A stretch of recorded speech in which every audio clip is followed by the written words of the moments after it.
My Upchar में आपका स्वागत है। आज हमारे साथ डॉक्टर संदीप बुद्धिराजा हैं। ये मैक्स हेल्थ केयर में ग्रुप मेडिकल डायरेक्टर हैं। माय उपचार में आपका स्वागत डॉक्टर बुद्धिराजा। Thank you. आज डॉक्टर बुद्धिराजा के साथ हम बात करेंगे कोविड वैक्सीन के बारे में। तो कोरोना के जो टीके अप्रूव कर दिए गए हैं सरकार की तरफ से, उनके बारे में डॉक्टर बुद्धिराजा से कुछ सवाल जवाब। डॉक्टर बुद्धिराजा, सबसे पहला सवाल, क्या सबको वैक्सीन लगवाने की जरूरत है?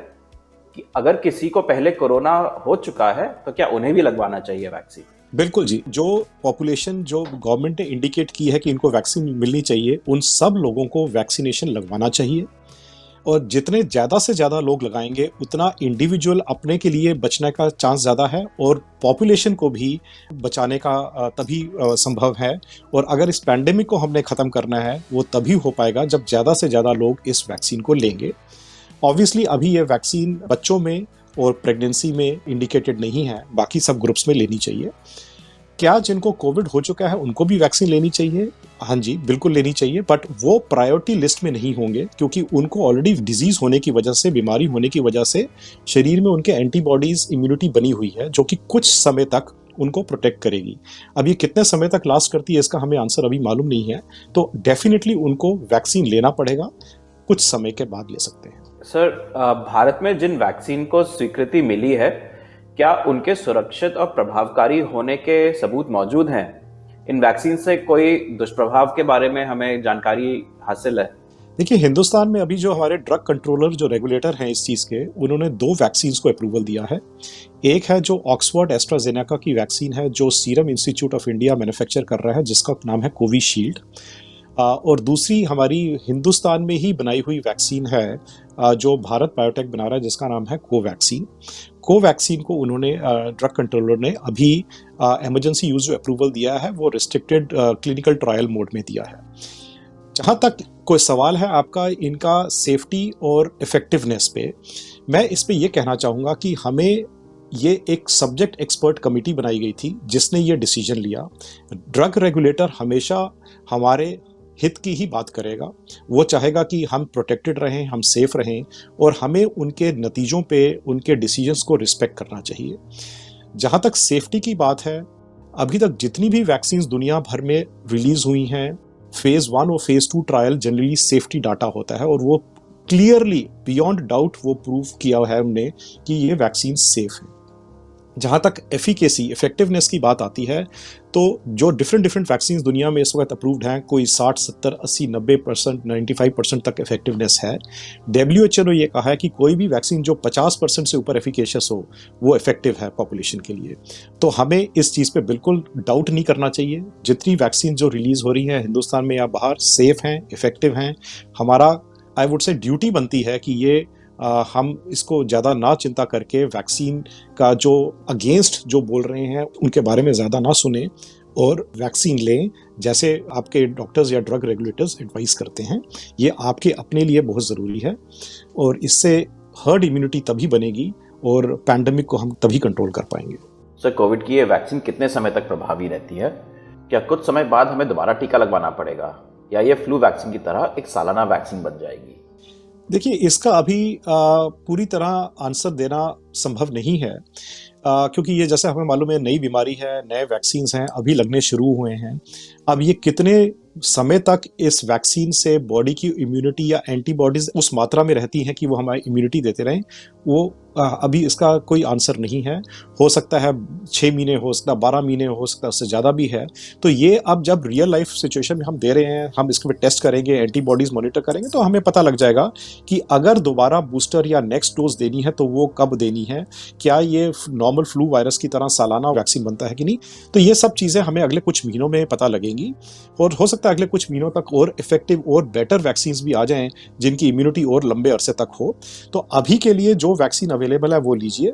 नेक्स्ट रिपीट कब करनी है, साल के बाद करनी है या नहीं, वो जब टाइम आएगा वो इन्फॉर्मेशन पास कर दी जाएगी। Thank you sir. तो ये जो ज़्यादातर या मान लीजिए हर वैक्सीन जो कोरोना की आ रही है उसमें 2 टीके लगने हैं। अगर मुझे सिर्फ एक ही टीका लगे तो क्या वो असरदार होगा और कितना और कितने समय के लिए? देखिए, रीजन क्या है कि 2 वैक्सीन देते हैं। पहला वैक्सीन बॉडी के इम्यून रिस्पॉन्स को ट्रिगर करता है, एक्टिवेट करता है, और जो दूसरा शॉट देते हैं 4 हफ्ते के बाद या 3 हफ्ते के बाद, वो उसको बूस्ट करता है। तो फिर बूस्टिंग के 2 हफ्ते के बाद, मतलब सेकेंड डोज के 2 हफ्ते के बाद, आपकी बॉडी की इम्यूनिटी उस लेवल तक हो जाती है कि वो आपको कोविड से प्रोटेक्ट करती है। अब अगर आप किसी कारणवश दूसरा वैक्सीन की शॉट नहीं लगा सकते और आपने एक ही डोज लगाई है, तो ये तो जरूर है कि कुछ प्रोटेक्शन तो मिलेगी आपको, मतलब ना लेने से तो अच्छा ही है, लेकिन फिर भी वो प्रोटेक्शन जो आपको मिलती है, क्या वो सफिशिएंट है आपको कोविड की इन्फेक्शन से बचाने के लिए कि नहीं, ये हमें नहीं मालूम। वेरिएबल होगा, कुछ को बचाएगी कुछ को नहीं। और दूसरा, ये जो एक वैक्सीन से इम्यूनिटी मिलेगी, ये कितने समय तक रहेगी, हो सकता है बहुत जल्दी खत्म हो जाए। तो एग्जैक्ट परसेंटेज तो अभी किसी को मालूम नहीं है, बट अगर पूरी तरह प्रोटेक्शन और अच्छी प्रोटेक्शन लेनी है तो 2 शॉट्स जैसे एडवाइस किए गए हैं रेगुलेटर्स ने, वैसे ही लेने चाहिए। वैक्सीन लगने के बाद मुझे कोरोना होने की संभावना बहुत कम हो जाएगी, लेकिन क्या ऐसा हो सकता है कि फिर भी वायरस मुझ में हो और मैं दूसरे लोगों को संक्रमित कर सकता हूँ? जी देखिए, जैसे आपको बताया कि एक बार कोविड की आप पूरी 2 डोजेस ले लेते हैं तो उसके 2 हफ्ते के बाद आपकी बॉडी की लेवल की इम्यूनिटी उतनी हो जाती है कि वो कोविड इन्फेक्शन से आपको बचा सकती है। लेकिन जैसे हम एफिकेसी की बात कर रहे हैं 70% से 90%, 95%, तो कुछ लोग ऐसे जरूर होंगे जिनको कोविड वैक्सीनेशन देने के बाद भी इन्फेक्शन होने की संभावना है।